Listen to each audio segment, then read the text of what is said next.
Hello Roblox lovers, this video I'll show you how to see Roblox password. First open Roblox, then click on three dot or more, scroll down and go to settings, then click on accounts info.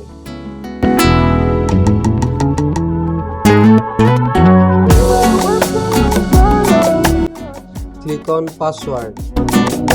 Oops, there have no option to see password. Then go to Google.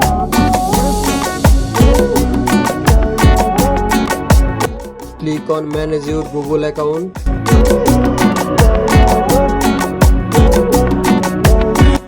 Click on password manager.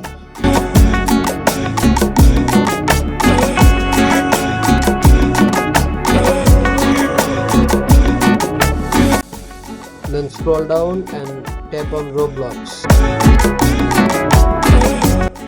If this video helped you, don't forget to like and subscribe my channel. Thank you.